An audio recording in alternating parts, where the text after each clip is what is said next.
Muito bom dia, você que nos acompanha no nosso culto da Igreja Evangélica de Três Coroas, só que online, né? Estamos nessa modalidade diferente, enquanto a gente não consegue se reunir presencialmente. Então, que bom que você está aqui com a gente. A gente quer acompanhar também nos comentários, né? No Facebook, no Instagram. Então, muita gente entrando, muita gente dando o seu bom dia. Né? A gente está vendo várias pessoas aqui já saudando. Que bom que você está com a gente. Né? É aquele bom dia que a gente daria, né, no culto se a gente estivesse no presencial. Que bom que você pode também deixar o seu bom dia.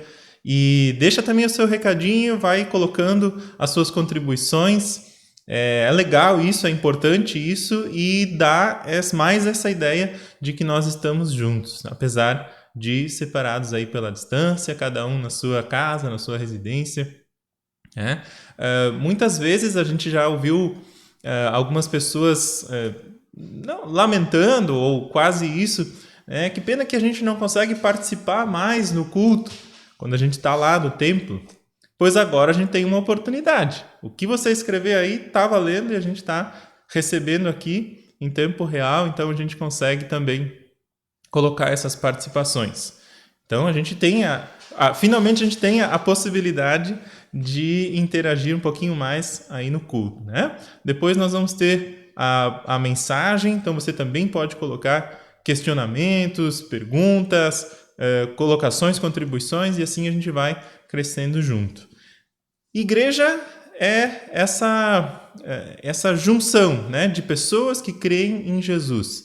Então, nesse tempo em que nós estamos separados, nesse tempo em que nós estamos cada um na sua casa, ali, recolhidos, né, ou mesmo que trabalhando, mas de uma maneira um pouquinho diferente, um pouco mais reservado, eu quero lembrar que nós estamos incentivando todas as pessoas da Igreja Evangélica de Três Coroas a estarem em comunicação umas com as outras. A maneira que a gente tem é ligando uns para os outros, ou quem sabe fazendo uma videochamada, né? Fica uma coisa ainda mais parecida com a presença real. E aí você está sendo desafiado para cada dia ligar para duas pessoas, fazer o dia dessa pessoa um pouquinho mais colorido, se importar com a pessoa e levar, quem sabe, uma palavra de Deus para essa pessoa. E também que você esteja orando por outras 3 pessoas. É o desafio 1, 2, 3 coroas. Fique com isso na cabeça, na mente, e nós vamos também participando e vivendo a igreja dessa maneira. Tá? Eu desejo realmente que a graça do nosso Senhor Jesus, o amor de Deus, o Pai, e a comunhão do Espírito Santo estejam com cada um de nós. Nós vamos aqui acompanhando uns aos outros e para que também nós nos inspiremos ainda mais nessa manhã, nós vamos escutar um louvor conhecido, Não Tenha Sobre Ti, e quem canta, quem gravou essa música é o grupo que faz os vídeos chamados Músicas que Inspiram. E a gente agradece muito a essa equipe, porque também nos cederam aí os direitos de a gente poder colocar as músicas nas nossas transmissões. Então, aproveita essa música e vamos meditar um pouquinho na palavra, vamos aí juntos louvando ao Senhor.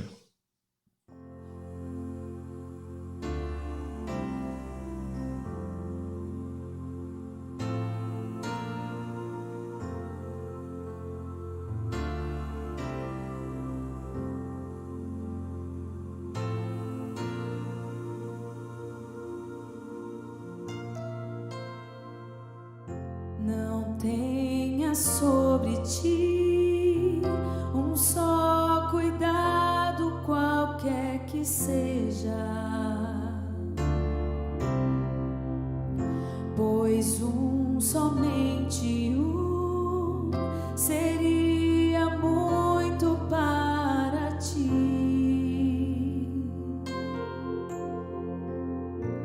É meu, somente meu, todo trabalho, e o teu trabalho é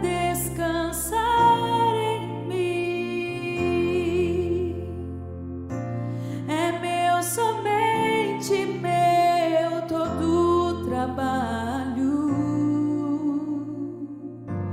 e o teu trabalho é descansar em mim.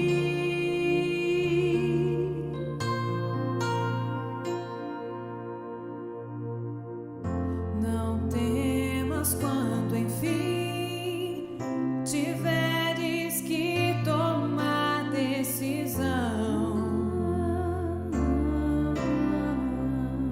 Entrega tudo a mim, confia de todo coração.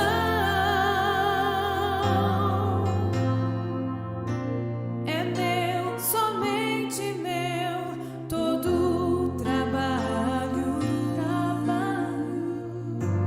e o teu trabalho é descansar em mim. É meu, somente meu, todo o trabalho, e o teu trabalho é descansar em mim. É meu, somente meu, todo o trabalho, e o teu trabalho é descansar em mim. É meu, somente meu, todo o trabalho, e o teu trabalho é descansar em mim.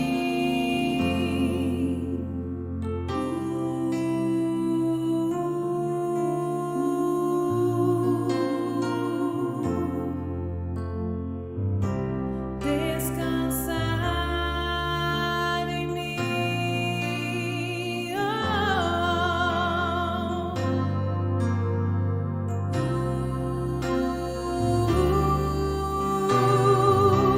É meu, somente meu, todo o trabalho, e o teu trabalho é descansar em mim.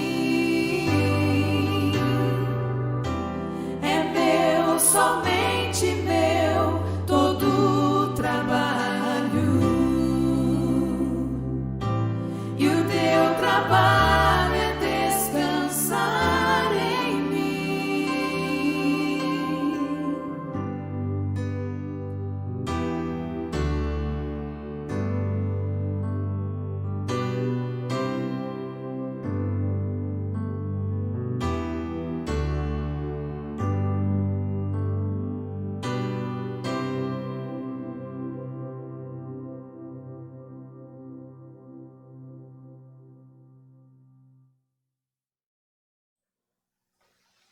É interessante que essa música inverte os papéis, né? Normalmente a gente se vê ou se imagina cantando para Deus, e nessa música a letra é como se Deus estivesse falando com a gente, né? E a mensagem dele é exatamente que nós nos deixemos na mão dele, descansando naquilo que ele pode fazer. Isso é uma coisa contraintuitiva, né? A gente tenta lutar sempre por aquilo que, né, a gente acha que deveria fazer, acha que deveria providenciar, mas fé em Deus envolve a gente se deixar nas mãos dele. Então não tenha sobre ti nenhum cuidado, somente deixando que Deus trabalhe pela nossa vida. Bastante gente entrando aqui já, né? Muitos bom dias. Dona Ingrid botou aí bom dia, pastor. Então, bom dia especial, né? Que a gente possa também estar junto nessa transmissão. Bom dias de mais longe também, né? Então, vocês estejam todos muito bem-vindos. Tá aí talvez mais uma coisa interessante de nós fazermos o culto dessa maneira. Tem pessoas que estão ligadas à nossa igreja, tem pessoas que estão ligadas aí a pessoas aqui de Três Coroas e que não estão morando aqui perto e que podem acompanhar junto com a gente. Então, fiquem todos muito à vontade. Eu desejo que Deus abençoe essa nossa reflexão em cima da palavra dele, né? E nós queremos ler um texto né? O texto, inclusive, previsto para hoje, texto de 1 Pedro 3:9, e nós queremos meditar, refletir a partir desse texto. Nós vamos acompanhar aí na tela. Eu passo a ler então esse texto. Bendito seja o Deus e Pai de nosso Senhor Jesus Cristo, conforme a sua grande misericórdia. Ele nos regenerou para uma viva esperança, por meio da ressurreição de Jesus Cristo dentre os mortos, para uma herança que jamais poderá perecer, macular-se ou perder o seu valor. Herança guardada nos céus para vocês, que, mediante a fé, são protegidos pelo poder de Deus até chegar à salvação prestes a ser revelada no último tempo. Nisto vocês exultam, ainda que agora, por um pouco de tempo, devam ser entristecidos por todo tipo de provação. Assim acontece para que fique comprovado que a fé que vocês têm, muito mais valiosa do que o ouro que perece, mesmo que refinado pelo fogo, é genuína e resultará em louvor, glória e honra, quando Jesus Cristo for revelado. Mesmo não o tendo visto, vocês o amam. E apesar de não o verem agora, creem nele e exultam com alegria indizível e gloriosa. Pois vocês estão alcançando o alvo da sua fé, a salvação das suas almas.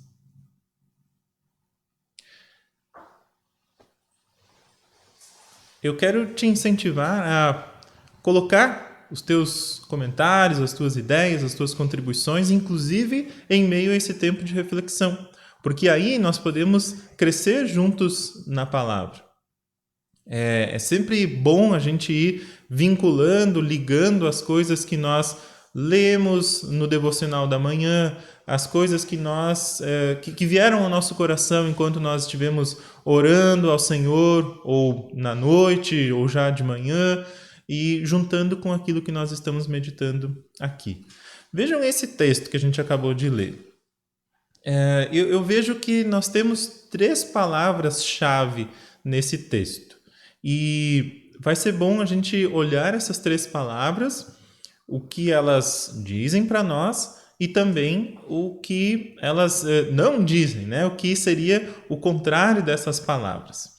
Então, vamos olhar aí também na tela. Nós temos as palavras esperança, fé e salvação. Elas saltam, né, ao longo do texto. Nós vamos olhando esse texto e elas saltam como que tendo mais força ao longo desse texto. E o contraponto dessas 3 palavras seria a ansiedade, o orgulho e a ruína. Seriam como se fossem contrapontos a essas 3 palavras, como se fosse o contrário, né? E a gente observa essas 3 palavras também na nossa vida. Nós vamos olhar aqui essas 3 palavras, mas eu vou começar com a última, né? A palavra ruína. Talvez fosse interessante a gente olhar primeiro para essa palavra. Por quê? Porque ela é o ponto de partida de qualquer reflexão que a gente faça a respeito da salvação. A gente fala bastante de salvação, mas o que às vezes não está muito claro é a salvação do quê? E se a gente não reflete do que Deus está nos salvando, essa palavra sobre salvação fica enfraquecida, ela fica quase que sem efeito em cima da nossa vida. Então, nós queremos partir dessa palavra ruína justamente porque ela é o ponto de partida para toda a reflexão em cima da salvação. No início do texto, vocês viram que o apóstolo Pedro está falando de uma grande misericórdia com a qual Deus nos salva. Deus está nos salvando por causa da sua grande misericórdia. Por que é que alguém precisa ter grande misericórdia? Porque a outra pessoa está em maus lençóis. porque a outra pessoa está em um tipo de ruína. E Deus não está nos salvando de uma ruína que é uma condição lá do futuro. Essa ruína é a nossa condição humana. E nós temos sérias dificuldades de perceber que o ser humano já vive essa ruína. Nós queremos crer, e volta e meia nós de novo batemos nessa tecla, nós queremos crer numa bondade interior do ser humano. A gente fala e ouve falar que lá no fundo, se você procurar bem, vai ter essa bondade e aí nós vamos fazer as coisas todas corretamente, vamos viver bem. Alguns falam até em centelha divina. Isso ignora todo o ensino bíblico a respeito da realidade do pecado. Pecado é a nossa ruína. Pecado é essa condição humana que nós temos. E por outro lado, a origem de todo bem não é o ser humano. A origem de todo bem é Deus. Lá em Tiago 1,17, nós vemos que toda boa dádiva vem do Pai. Essa é a origem de todo bem, não o ser humano. E quando nós esquecemos disso, nós vamos enfraquecendo a palavra da salvação, não olhando para a ruína. Exatamente, André. A gente vê aí que tudo que a gente está passando, é realmente uma oportunidade da gente refletir em cima desses 3 pontos. E mais alguns que você coloca aqui, solidariedade, e acima de tudo o amor. Mas pensando nessa coisa da ruína e da salvação, nós talvez estejamos caminhando para resolver uma coisa que fica muito ruim na nossa visão das coisas, na nossa visão do mundo. Se nós ignoramos essa realidade humana de ruína, o resultado é que nós simplesmente não sabemos o que fazer quando nós ficamos sabendo das atrocidades que o ser humano é capaz de produzir. São várias as vezes em que acontecem coisas e a gente vê as pessoas comentando: meu Deus, como é que pode uma coisa dessas? Como é que pode? Como é que pode? É porque a ruína do ser humano está aí. Nós precisamos de salvação. Nós não estamos quase salvos. Nós não somos quase bons. Nós não somos... Não. Deus precisa usar de grande misericórdia para com o ser humano, para que nós possamos realmente experimentar essa salvação. A fé entra em jogo exatamente quando nós não vemos mais saída em nós mesmos. E essa primeira parte era exatamente para isso, para que nós pudéssemos deixar de ver qualquer saída em nós mesmos, seres humanos. E a fé entra em jogo nesse ponto. Sabe, fé não é uma capacidade do ser humano. Fé não é uma habilidade religiosa. Fé não é uma coisa assim que eu me exercito bastante, daí eu tenho muita fé. E aí as pessoas podem olhar para mim, podem ver a minha muita fé e podem até admirar a minha grande fé. Fé não é isso. Tem uma imagem que eu quero mostrar para vocês. E essa imagem, deem uma olhada nela. Temos aí um prédio em chamas, temos algumas pessoas nas janelas, temos uma pessoa ali que está saltando e, pelo que tudo indica, vai cair em cima de um colchão de ar, um colchão de salvamento. Deem uma olhada bem aí nessa imagem. Onde estaria a fé nessa imagem? A fé não é a minha coragem de saltar. A fé não é eu olhando, como aquelas pessoas ali na janela, dizendo: eu tenho coragem de saltar. Isso não é fé. né? E se fosse, talvez o que mais falasse ali, mais firme, mais forte, ele estaria com a maior fé, né? Só que fé não é isso. Fé não é essa minha capacidade de fazer esse salto, a minha coragem de saltar. Se fosse assim, fé seria a base para o meu orgulho. Pois, de novo, o centro seria eu mesmo, as minhas capacidades. Eu consigo saltar, eu sou capaz. Pelo contrário, vejam só, fé é o próprio salto. Podemos ver a próxima imagem. A fé é o próprio salto. Porque no meio do salto, e observem aquele jovem ali que está saltando, ele é alguém que está totalmente fora do controle do que está acontecendo. O que esse homem que está saltando pode fazer em relação ao próprio salto? Claro, o salto ali é bem rápido, né? A altura nem é tanta assim, mas vamos com a imagem, com o congelamento, vamos pensar nessa queda, né? Ele está caindo. Que controle ele tem sobre o salto dele? Que controle ele tem sobre a velocidade com que ele está caindo? Que controle ele tem sobre o colchão que está ali embaixo ou não? Nenhum. Isso é fé. E tem mais uma coisa. Esse rapaz não tem o menor controle sobre a presença ou não do colchão no momento em que ele vai cair. Ele não pode fazer nada pelo colchão. Ele não pode fazer nada para o colchão. Ele não pode tentar agradar o colchão. Ele só pode esperar que o colchão esteja ali no momento em que ele vai cair. Isso é fé.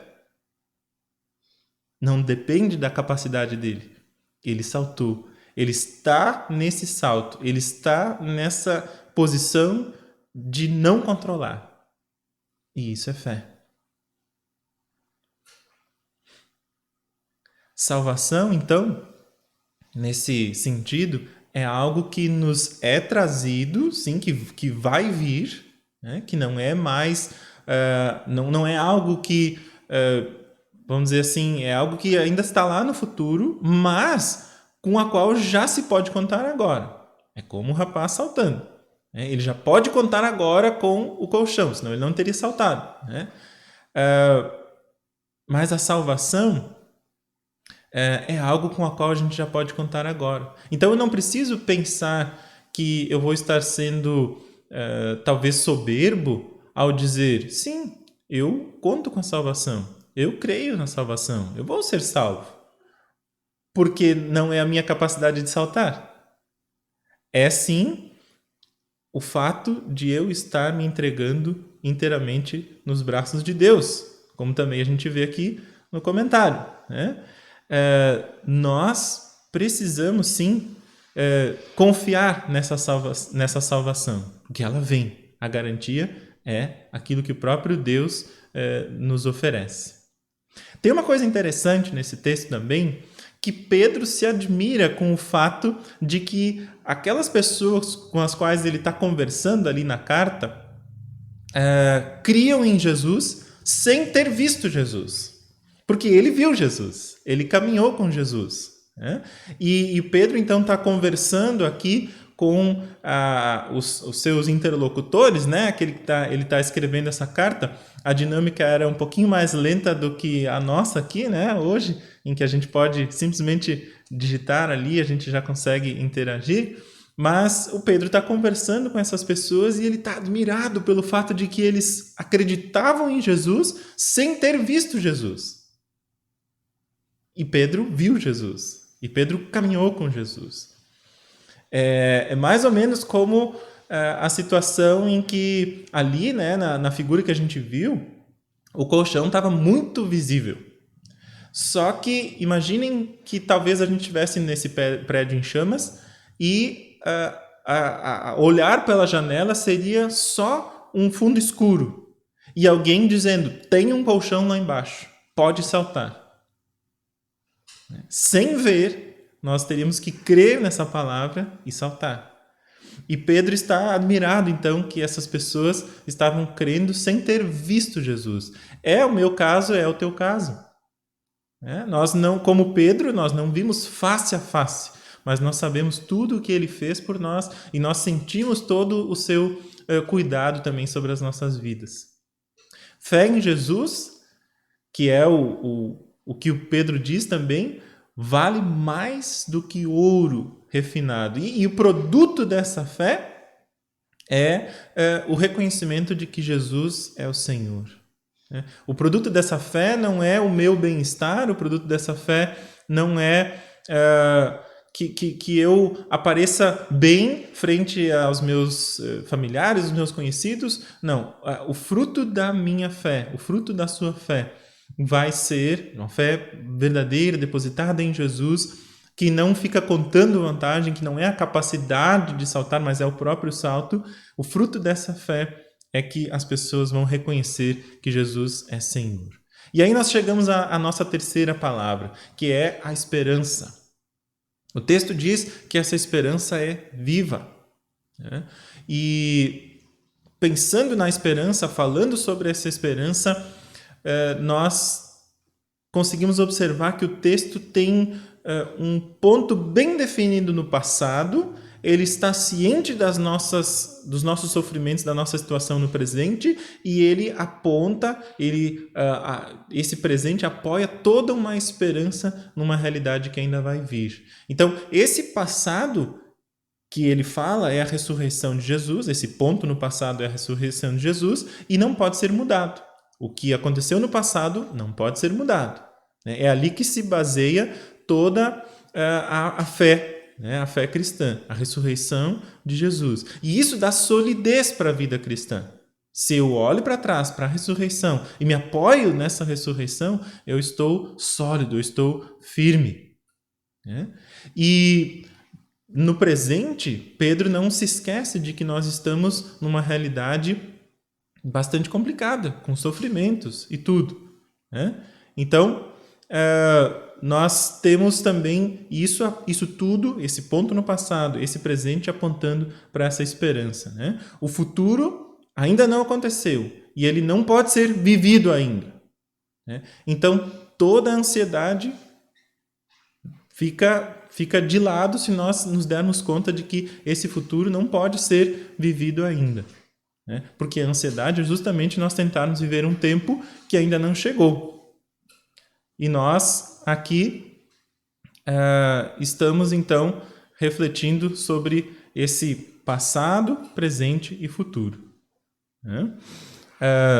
A Ana está colocando aqui, que lembrando do texto de Lucas 18, 26 e 27, vamos ler aqui. Os que ouviram isso perguntaram, então, quem pode ser salvo? Jesus respondeu, o que é impossível para os homens é possível para Deus. Porque toda essa questão de saltar, ela é impossível para nós. Ela é possível somente para Deus que deposita em nós essa fé. Então, é verdade, Rose, nossa fé muitas vezes é igual ao do Tomé. A gente acaba tendo que ver para crer. São bem-aventurados os que não viram e creram, como diz também Jesus em resposta para o Tomé, Então, nós também somos chamados aí a crer sem precisar ver. Então, nessa questão da esperança, Pedro coloca as coisas de uma forma muito clara. E na nossa mente precisam estar esses três momentos ao mesmo tempo. O passado, que a gente não muda, mas que embasa aquilo que nós vivemos no presente. O presente, que precisa estar sendo vivido e experimentado ao máximo, com dores e com alegrias, sem tentar fugir nem de um nem de outro. E o futuro, que vai nos inspirando a viver esse presente. Se nós invertermos qualquer um desses de lugar, a gente entra em parafuso. A gente não consegue lidar bem com os tempos. Vivendo só o passado ou só o futuro, nós perdemos o agora e aí a esperança se vai. O texto nos inspira dessa maneira. olhando para aquilo que Jesus fez e crendo que foi por nós, tudo aquilo que Jesus fez, nós temos condições de suportar aí o que nós estamos passando agora, né? Seja qual for a situação, porque nós vamos estar sempre de olho no que Deus tem preparado para depois dessa realidade.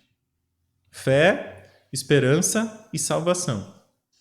O trio que Pedro coloca aqui vai nos inspirando na caminhada com Cristo. Amém. Nós vamos ter um tempo de oração. Esteja você também orando aí na sua casa, onde você está. Aproveite esse tempo de oração, né? Converse com Deus e nós vamos estar também por aqui falando, orando juntos todos nós. Vamos orar.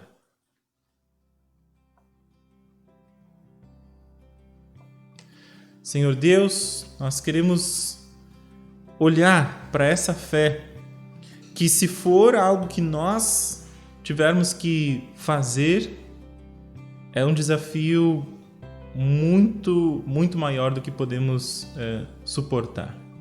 Obrigado, Deus, que fé não é isso. Obrigado, Deus, que Tu nos compreendes na nossa fraqueza. Obrigado também que nós podemos contar, Senhor, que Tu vais providenciando para nós, até mesmo crer em Ti. Que nós possamos saltar e não ficar tentando controlar aquilo que está nas Tuas mãos. Que o que nós lhe entreguemos possa estar realmente nas Tuas mãos, sem que nós fiquemos o tempo todo buscando das Tuas mãos para tentar controlar de novo. Tantas coisas fogem ao nosso controle, principalmente nos dias em que nós estamos vivendo. Tem coisas que não estão no nosso controle. E nós queremos Te pedir, Senhor, que Tu estejas tratando o nosso coração. Cuida, Senhor, de nós. Cuida para que nós possamos tirar as melhores lições também desse tempo de grande sofrimento. Nós queremos lembrar de tantas pessoas, Deus, que de uma ou de outra maneira têm sofrido nesse tempo. Ou por causa de dificuldades financeiras, ou por causa de crises na família, ou por causa das dificuldades no emprego, no trabalho, na empresa. Deus, que Tu estejas olhando por essas pessoas, que a Tua igreja seja uma promotora dessa paz que Tu nos chama a também agora experimentar, também nesse momento tão difícil. Nós queremos lembrar da Marleda Ram, que está sendo pedida oração aqui por ela. Nós queremos colocá-la nas Tuas mãos, Deus, que seja também ela conduzida por Ti e que nós como igreja saibamos nos colocar uns pelos outros. Nos ajuda, Senhor, a olhar para o lado, nos ajuda, Senhor, a prestar atenção em tudo o que está acontecendo, analisando da melhor maneira e contribuindo para que as pessoas ao nosso redor possam experimentar ainda mais da Tua paz. Ajuda, Senhor, a que nossas palavras não sejam palavras que ferem ou que tornam tudo ainda mais complicado, mas que sejam palavras que são orientadoras, palavras Tuas para o coração daqueles que nos ouvem. Muitas coisas nós queremos Te pedir, Senhor, e todas essas nós queremos agora colocar juntos quando nós lembramos das palavras que Jesus nos ensinou, dizendo: Pai nosso que estás nos céus, santificado seja o Teu nome. Venha o Teu reino, seja feita a Tua vontade, assim na terra como no céu. O pão nosso de cada dia nos dá hoje, e perdoa-nos as nossas dívidas, assim como nós também perdoamos aos nossos devedores. E não nos deixes cair em tentação, mas livra-nos do mal, pois Teu é o reino, o poder e a glória para sempre. Amém. Nós vamos chegando ao fim da nossa transmissão, do nosso culto, desse domingo pela manhã. Que bom é nós podermos nos reencontrar, pelo menos assim, né? Pelo menos dessa maneira. E eu queria lembrar que a igreja tem se colocado à disposição. Tem pessoas, né, que estão se colocando à disposição para ajudar quem estiver passando por necessidades, né, sejam elas quais forem, e temos tido experiências muito significativas de ajuda com alimentos, com fraldas, com com itens de primeira necessidade, né? Pessoas que estão passando necessidade, porque a situação já vai se complicando, né? Então, se você precisa de ajuda, nos contate, né? O contato vai estar logo ao fim da transmissão. E também, se você quer ajudar, também entre em contato, pode entrar em contato com a secretaria, né? Para que a gente esteja juntando forças e olhando para as pessoas que também precisam. Tá? As nossas reuniões presenciais de grandes grupos, elas vão continuar suspensas, né? Nós temos sentido aí algumas mudanças em termos de decretos e tudo, mas nenhum desses nos deixou muito à vontade para termos reuniões grandes, porque a última coisa que nós queremos é que alguém tenha a sua saúde complicada, né, por causa daquilo que nós como igreja promovemos. E nós também queremos que a igreja não fecha, né? A igreja é exatamente o nosso contato, o estar junto, né? Então, se você quiser ajudar, sim, como eu falei antes, você pode trazer também coisas para a secretaria da igreja, sim, muito bem lembrado, e as reuniões então continuam suspensas. Cultos, ensino confirmatório, reuniões de jovens, de oase, por enquanto nós não vamos ter, né? Eu peço que você acompanhe aí nas redes sociais a Igreja Evangélica de Três Coroas, tanto no Facebook como no Instagram. Nós temos um canal no YouTube também, onde a gente vai colocando as mensagens maiores, né? A gente grava, coloca ali também, pode acompanhar. E se inscreva ali nesse canal para que nós também possamos ir vendo o quanto nós estamos aí atingindo e o que pode ser melhorado nesse trabalho todo, né? Eu desejo que Deus lhe abençoe, que tenha um ótimo dia, né? Um ótimo domingo, que parece tão bonito como nós vamos ter aí, e que em tudo que você faça, possa colocar o serviço ao nosso Senhor Jesus em primeiro lugar. Até uma próxima!